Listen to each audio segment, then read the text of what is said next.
વિદ્યાર્થી મિત્રો, આપણે ગર્ભધારણની વિવિધ પદ્ધતિઓ છે એનો અભ્યાસ કરીએ છીએ. હવે આપણે જોઈએ અવરોધ પદ્ધતિઓ. અવરોધ પદ્ધતિ એટલે કે અવરોધ ઉભો કરવો. શુક્રકોષ અને અંડકોષનું મિલન ન થાય એટલા માટે થઈ અને શુક્રકોષ અને અંડકોષ સુધી પહોંચી ન શકે એટલા માટે થઈ અને શુક્રકોષ અને અંડકોષની વચ્ચે અવરોધ ઉભો કરવામાં આવે, જેથી કરીને શુક્રકોષ અને અંડકોષનું મિલન ન થાય અને ફલિતાંડ કે ગર્ભ છે એનું નિર્માણ ન થાય. તો એવા સાધનોની મદદથી આપણે અંડકોષ અને શુક્રકોષને ભૌતિક રીતે સીધા સંપર્કમાં આવતા રોકીએ છીએ. આ જે પદ્ધતિ છે અવરોધ પદ્ધતિ, એ પુરુષ અને સ્ત્રી બંને માટે ઉપલબ્ધ છે. અને આ અવરોધ પદ્ધતિનું જે એક સાધન છે એ નિરોધ છે. કે આ નિરોધ એ સ્ત્રી માટે પણ આવે અને પુરુષ માટે પણ આવે. અને એટલે કે એનો ઉપયોગ સ્ત્રી પણ કરી શકે અને એનો ઉપયોગ પુરુષ છે એ પણ કરી શકે. બંનેની જે રચના છે એ થોડી અલગ અલગ હોય. અહીંયા આકૃતિની અંદર તમે જોશો તો 4.1 નંબરની જે આકૃતિ છે એ પુરુષ માટેનો નિરોધ છે અને 4.1b આકૃતિ જે છે 4.1a એ પુરુષ માટેના નિરોધની આકૃતિ છે અને 4.1b છે એ સ્ત્રી માટેના નિરોધની આકૃતિ છે. આ નિરોધ છે એ પાતળા રબરથી અથવા જેને લેટેક્સ કહેવાય એ લેટેક્સથી બનાવેલ હોય. એનો ઉપયોગ જે પુરુષ માટેનો નિરોધ છે એનો ઉપયોગ છે એ પુરુષના શિશ્નને ઢાંકવામાં કરવામાં આવે કે નિરોધથી પુરુષના શિશ્નને ઢાંકી દેવામાં આવે અને પછી મૈથુન છે એ કરવામાં આવે. આથી જે વીર્યનું સ્ખલન થાય એ વીર્ય છે એ નિરોધની અંદર ભરાયેલું રહે અને સ્ત્રીના જનન માર્ગની અંદર દાખલ ન થઈ શકે, એટલે ગર્ભાધાન છે એ થતું નથી. જ્યારે સ્ત્રી માટેનો જે નિરોધ છે એને સ્ત્રીની યોનિ તથા યોનિ અને ગર્ભાશયને જે જોડતો ભાગ છે, જ્યાં યોનિ અને ગર્ભાશયનું મિલન થાય એને ગ્રીવા તરીકે ઓળખવામાં આવે. તો સ્ત્રી માટેનો જે નિરોધ છે એ સ્ત્રીની યોનિ અને ગ્રીવાને એનાથી ઢાંકવામાં આવે. એને પરિણામે પણ મૈથુન દરમિયાન જે સ્ખલિત વીર્ય છે એ સ્ત્રીના જનન માર્ગમાં આગળ દાખલ થઈ શકતું નથી અને ગર્ભાધાન છે એ ગર્ભાધાનથી બચાવે છે. આ અવરોધ પદ્ધતિ છે અને અવરોધ પદ્ધતિનું એક જે સાધન છે એ નિરોધ છે અને નિરોધ એ એક બ્રાન્ડ છે. નિરોધ છે પુરુષ માટેના જે નિરોધ છે એ સાધનની એક બ્રાન્ડ છે અને હાલના સમયમાં આ નિરોધ કે જેને કોન્ડોમ તરીકે ઓળખવામાં આવે એ કોન્ડોમનો ઉપયોગ છે એ વધતો જાય છે.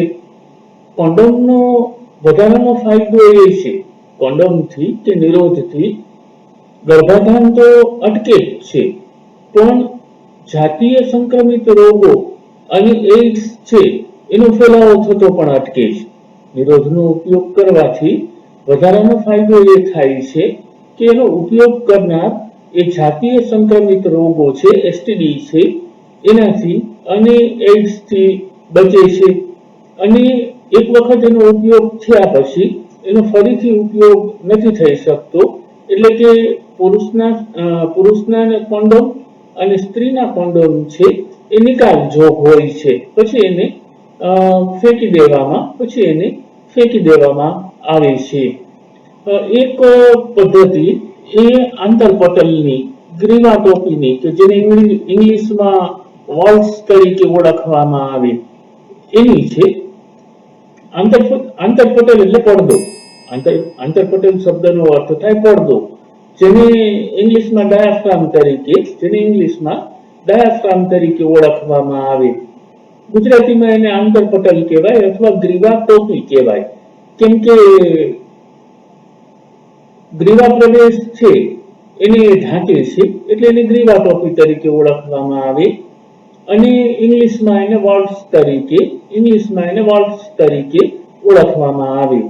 આ પણ રબરના બનેલા અવરોધક છે જેને સ્ત્રીના પ્રજનન માર્ગમાં દાખલ કરવામાં આવે છે, જેથી કરીને ગ્રીવા પ્રદેશ છે એ ઢંકાઈ જાય છે અને શુક્રકોષ જે મુક્ત થાય એ શુક્રકોષ છે એ ગ્રીવા પ્રદેશ ઢંકાયેલ હોવાથી શુક્રકોષનું આગળ ગર્ભાશય અને ફેલોપિયન ટ્યુબની અંદર પ્રવેશ છે એ અટકે છે.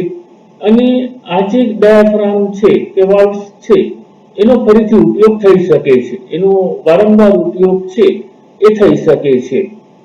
આ ઉપરાંત કેટલાક ક્રીમ આવે, કેટલાક જેલ આવે અને કેટલાક ફોર્મ છે એ ફોર્મ આવે. તો સ્ત્રીની યોનિની અંદર એ ક્રીમ, જેલ કે ફોર્મ છે એ દાખલ કરી દેવામાં આવે અને આ જે ક્રીમ, જેલ અને ફોર્મની અંદર રહેલા જે રસાયણો છે એ શુક્રાણુ નાશક તરીકે કાર્ય કરે. ક્રીમની અંદર, જેલની અંદર કે ફોર્મની અંદર રહેલા જે રસાયણો છે એ શુક્રકોષનો તરત જ નાશ કરી દે, જેથી કરીને શુક્રકોષ મૃત્યુ પામે અને એની જે ચલિતતા છે એ ચલિતતા અટકી જાય, એ હલનચલન કરી અને આગળ ન વધી શકે અને ગર્ભ નિરોધક ક્ષમતા છે એ ગર્ભ નિરોધક ક્ષમતાની અંદર વધારો થાય.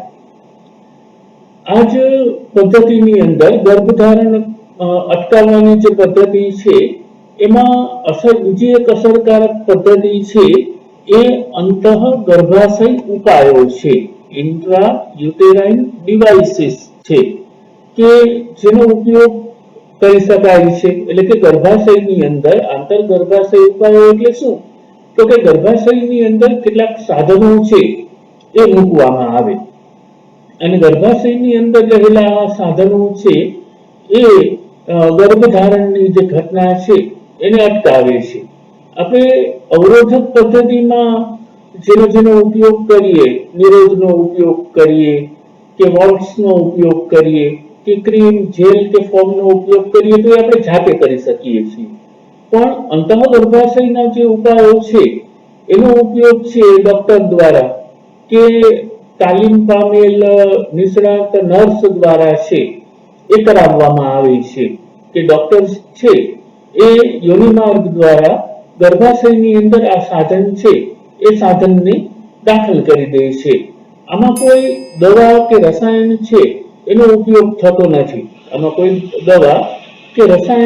ઉપયોગ થતો નથી એટલે એને બિન ઔષધીય આયુડીસ તરીકે, એને નોન મેડિકેટેડ આયુડીસ તરીકે ઓળખવામાં આવે. દાખલા તરીકે આંકડી છે, પછી જાણીતું જે આયુડી છે, જાણીતો જે અંતઃ ગર્ભાશય ઉપાય છે એ કોપરટી છે. અહીંયા આકૃતિ 4.2 છે એ આકૃતિ 4.2 ની અંદર આકૃતિ 4.2 છે એ આપણને પ્રોપર્ટી દર્શાવે છે. આ ટાઈપની જે પ્રોપર્ટી છે એ તાંબાની બનેલી છે, ટી જેવો એનો શેપ છે અને નીચે બે વાયર છે એ રહેલા છે. આ જે વાયર છે એની મદદથી જ્યારે આપણે પ્રોપર્ટીને કાઢવી હોય તો ખેંચી અને કાઢી શકીએ છીએ. એક વસ્તુ યાદ રાખવાની કે આ પ્રોપર્ટી છે એ ભૌતિક રીતે ગર્ભના સ્થાપનને નહીં અટકાવે. એક ખાસ મહત્વનો મુદ્દો છે કે પ્રોપર્ટી કઈ રીતે કામ કરે છે. પ્રોપર્ટી છે એ કોઈ ભૌતિક અવરોધ નથી.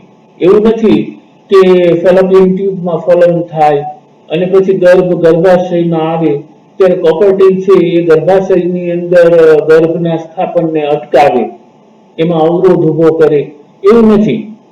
મોટાભાગના વિદ્યાર્થીઓના મનની અંદર આ ગેરસમજ છે એ રહેલી છે.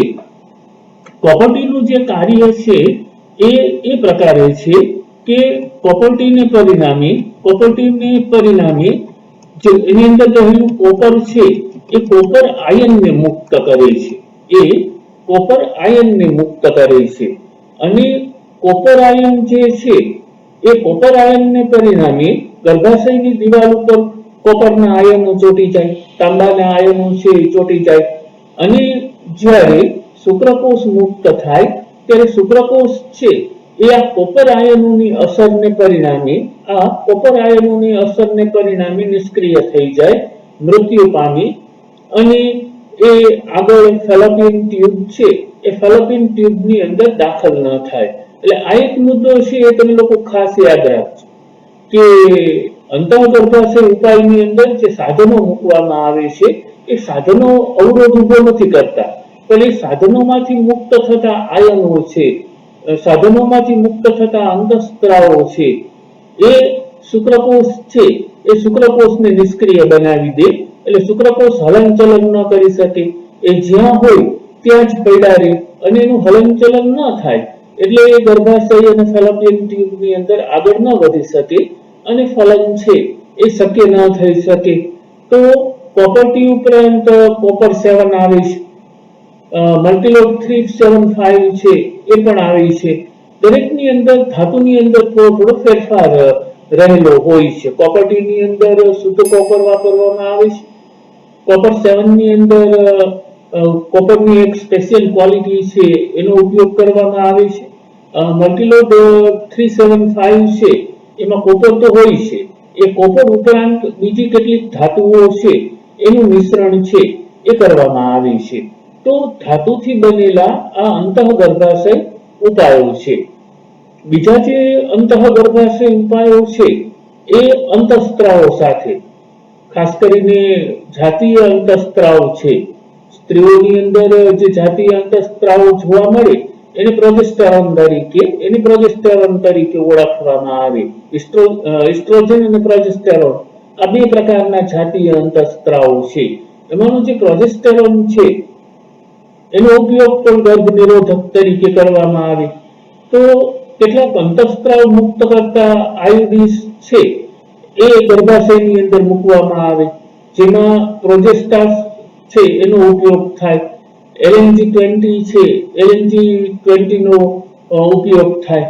આ સાધનને અંતઃસ્ત્રાવ મુક્ત કરતા સાધનને આપણે ગર્ભાશયની અંદર મૂકી દઈએ એટલે એમાંથી મુક્ત થતા જે અંતઃસ્ત્રાવો છે એ શુક્રકોષનું ભક્ષણ કરે, શુક્રકોષને ખાઈ જાય, એનો નાશ કરે. અને જ્યારે કોપરને લગતા કોપર સાથે સંકળાયેલા જે આયુડી છે એમાંથી મુક્ત થતા કોપર આયનો છે એ શુક્રકોષની જે ગતિશીલતા છે, એની જે ચલિતતા છે, એની જે મોબિલિટી છે એને અને ફલન કરવાની ક્ષમતા છે એને યોગ્ય બનાવે છે, ફલનની ક્ષમતાને એ અવરોધે છે. અને અંતઃસ્ત્રાવ મુક્ત કરતા આયોડી પણ ગર્ભાશયને ગર્ભધારણ માટે અયોગ્ય બનાવે છે. જ્યારે બે બાળકો વચ્ચે અંતર જોતું હોય, એક બાળકનો જન્મ થાય પછી તરત જ બીજા બાળકનો જન્મ ન થવો જોઈએ, જેથી કરીને બંનેના ઉછેરની બે બાળક વચ્ચે અંતર હોય તો બાળકનો ઉછેર છે એ સારી રીતે થાય.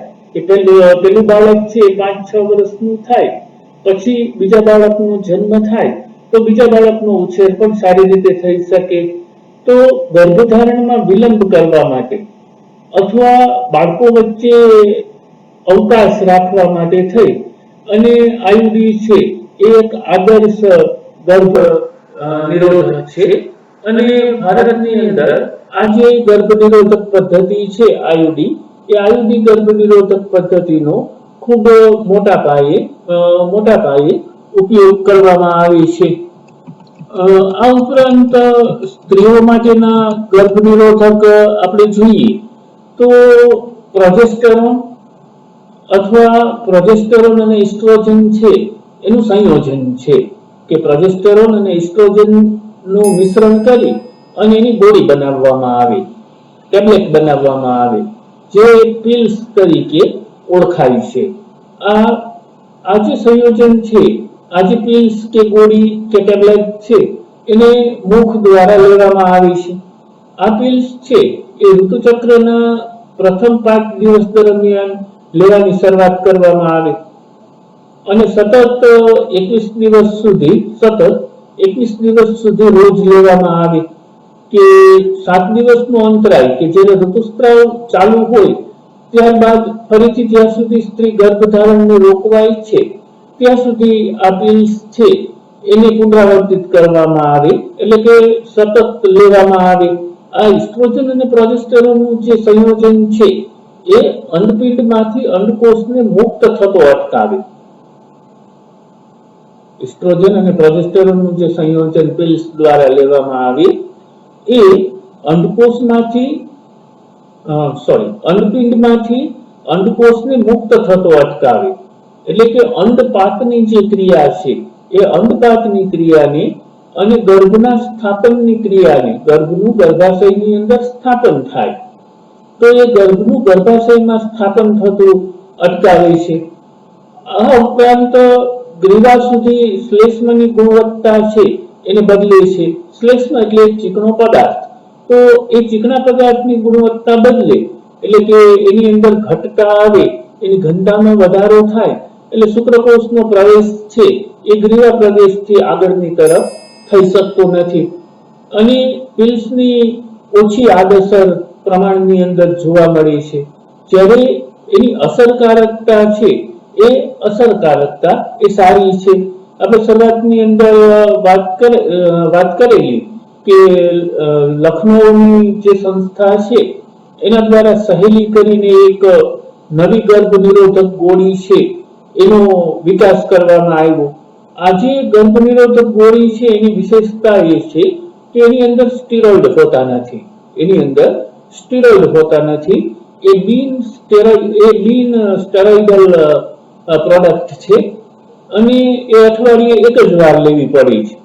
જ્યારે અગાઉ આપણે જે વાત કરી પ્રોજેસ્ટેરોન અને એસ્ટ્રોજનનું સંયોજન પિલ્સની, એ પિલ્સ છે રોજ લેવી પડે, સતત વચ્ચે એક પણ દિવસ પાડ્યા વિના એને લેવી પડે. જ્યારે આ સહેલી છે એ માત્ર અઠવાડિયામાં એક જ વખત લેવાની હોય છે અને એની ઓછી આડઅસર થાય છે અને એનું ગર્ભ નિરોધક મૂલ્ય છે એ ઊંચું છે. આપણે શરીરની અંદર એસ્ટ્રોજન અને પ્રોજેસ્ટેરોનને કોઈ પણ રીતે દાખલ કરવાના છે જેથી કરીને ગર્ભધારણ અટકે. તો ગોળી છે એ સરળ પદ્ધતિ છે.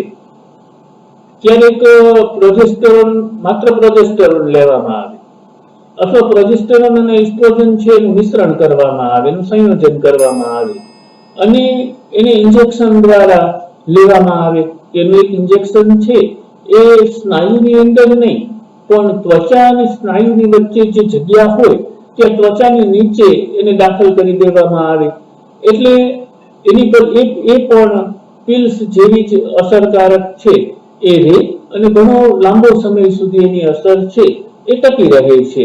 એટલે એસ્ટ્રોજન અને પ્રોજેસ્ટેરોનનું મિશ્રણ અથવા પ્રોજેસ્ટેરોન છે એ તમે મુખ દ્વારા લ્યો અથવા ઇન્જેક્શન દ્વારા લ્યો તો એની અસરથી ગર્ભધારણ છે એ અટકે છે. મૈથુનના 72 કલાકની અંદર પ્રોજેસ્ટેરોન અથવા પ્રોજેસ્ટેરોન અને એસ્ટ્રોજનનું સંયોજન છે એ આપાતકાલીન ગર્ભ નિરોધક તરીકે ખૂબ જ અસરકારક છે. એટલે કે ઇમરજન્સીમાં માનો કે આઈયુડીસ છે એ નથી, કોઈ અવરોધક છે એનો ઉપયોગ કરેલ નથી અને જો મૈથુન કરવામાં આવે અને ગર્ભ લેવાની શક્યતા હોય ત્યારે આ સંયોજન લેવામાં આવે, માત્ર પ્રોજેસ્ટેરોન અને એસ્ટ્રોજનનું સંયોજન લઈ લેવામાં આવે તો એક ઇમરજન્સી ગર્ભ નિરોધક તરીકે કાર્ય કરે છે.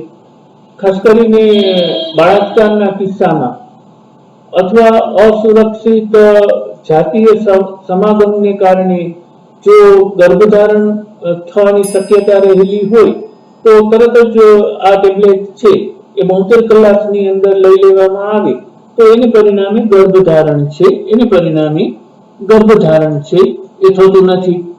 આ ઉપરાંત હવે આપણે એક નવી પદ્ધતિ છે શસ્ત્રક્રિયા પદ્ધતિ. એ શસ્ત્રક્રિયા પદ્ધતિનો આપણે ઉપયોગ કરશું, જેને સામાન્ય ભાષાની અંદર નસબંધી તરીકે ઓળખવામાં આવે. આ એક પ્રકારનું ઓપરેશન છે, સર્જરી છે, જેને પુરુષની અંદર એ થાય તો એને પુરુષ નસબંધી તરીકે ઓળખવામાં આવે, અને સ્ત્રીની અંદર એ થાય તો એને સ્ત્રી નસબંધી તરીકે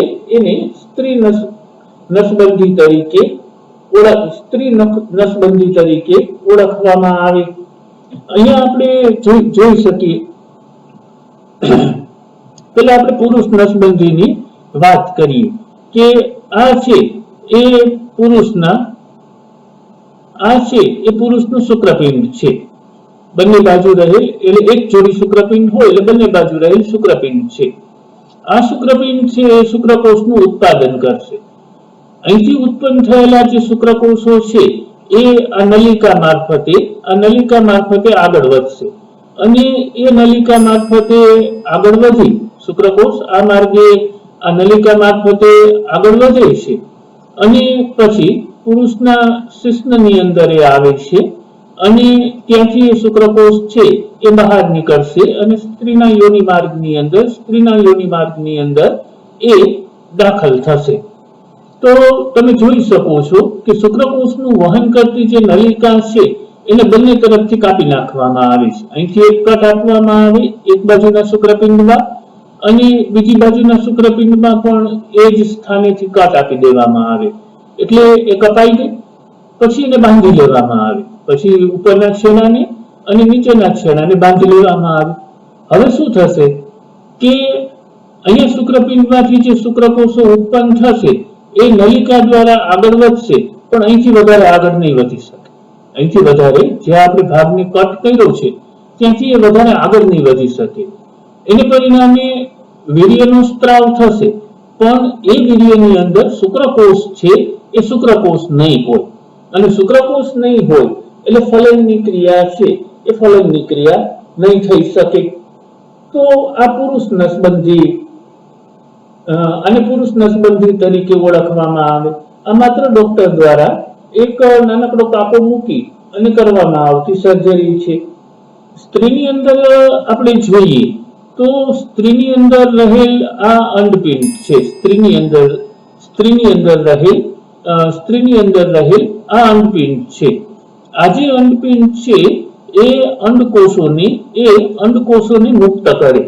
અંડકોષ છે મુક્ત થઈ અને આ નલિકા મારફતે જેને ફેલોપિયન ટ્યુબ તરીકે ઓળખવામાં આવે, એ ફેલોપિયન ટ્યુબ કે નલિકા મારફતે આગળ વધી અને ત્યાં થઈ અને એ ગર્ભાશયની અંદર આવે. આ ગર્ભાશયનું મુખ છે, જેને ગ્રીવા તરીકે આ ગર્ભાશયનો આખો ભાગ છે, અને આ જે વચ્ચેનો જે ભાગ છે આ ગર્ભાશય છે, અને આ યોનિ માર્ગ, આ નીચેનું આ યોનિ માર્ગ છે. એની વચ્ચેનો જે આ ભાગ છે એને ગ્રીવા તરીકે ઓળખવામાં આવે. તો અંડપિંડમાંથી અંડકોષ મુક્ત થયો, એ ફેલોપિયન ટ્યુબમાં આવે, ફેલોપિયન ટ્યુબમાંથી એ ગર્ભાશયની અંદર આવે, એનું ફલન થાય. હવે આ ફેલોપિયન ટ્યુબને કાપવામાં આવે.